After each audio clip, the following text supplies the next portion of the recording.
there, welcome back to my channel. My name is Annie. If you've been before, hello, welcome back.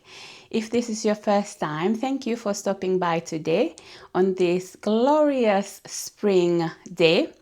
Now, this is a continuation of my mini series where myself mostly alongside with my husband, where we are sprucing up the garden, getting things up and ready throughout the spring season going into summer.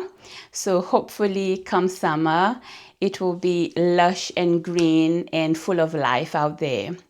Anyway, so today we have collected some wooden boxes, actually 3 wooden boxes.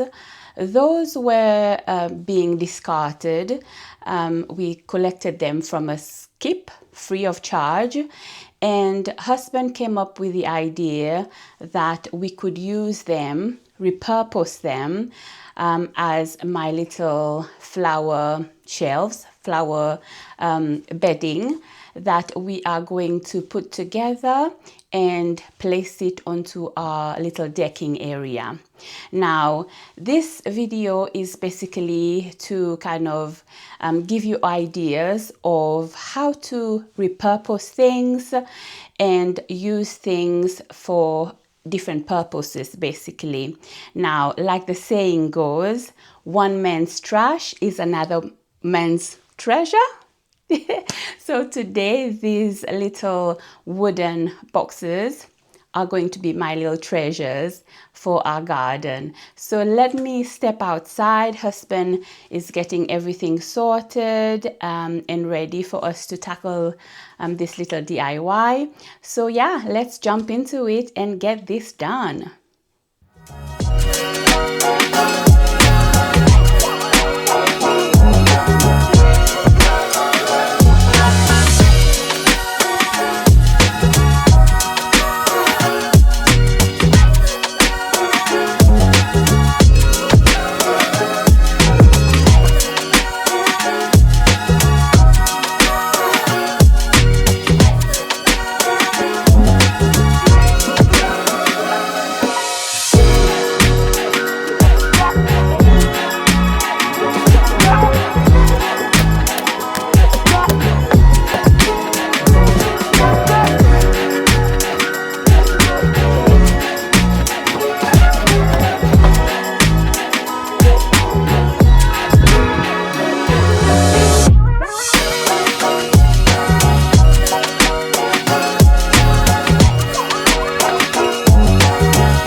So you've made it to the end of my video. Thank you so much if you are still here watching. Maybe you have enjoyed today's content. If so, give my video a thumbs up and leave a comment down in the comment section and let me know what you think of today's video and what you think of a beautiful little herb flower display that we've built out of scrap wood. Yes, all of the items that was used was from a skip that somebody was throwing away, and paint, we had that on hand, and a couple of nails. So it turned out to be beautiful and another gorgeous little addition onto our little deck outside area. Again, just trying to create a beautiful, elegant and simple little space for us to enjoy out there. My husband was the one who came up with this idea, and I'm so thankful for him. He's very supportive, and I couldn't have a better partner in life, doing all these things together. Now, as you've seen, I have added some soil into my little bedding here. I've decided not to add compost just yet. I just want the soil to settle down a bit, and then once I'm ready to go to the garden center to pick up some herbs and plants, and when I'm ready there and then to start planting, I can now add fresh compost. I think that's the best way to go about it. Anyway, my next video will be hopefully going out to the garden center to pick up some little plants, and then to tackle the last bedding in the corner of our garden. That one, yeah, it's scaring me a little bit, but it's nothing I've never done before. I know it will go, it will be okay, and I'll be able to clear that little space there and start fresh. There are some plants that have survived by the looks of it. I have planted a rose bush last time, and it has been thriving. But just yesterday, I noticed that there's a bug who's starting to snack on the fresh leaves there. So frustrating. Anyway, I took out my bug spray and gave it a little spray. But once I get to clear that area, I can see what's really there, what damages are there, and I can then come up with a plan of how to bring life to that little corner and make things a little bit more beautiful. Now I will say goodbye, and I will catch you some other time. Do stay tuned, please. Subscribe and share my video. And I will love you and leave you for now. And like I always say, guys, get out there and do what? Do what you love. Bye for now. Take care.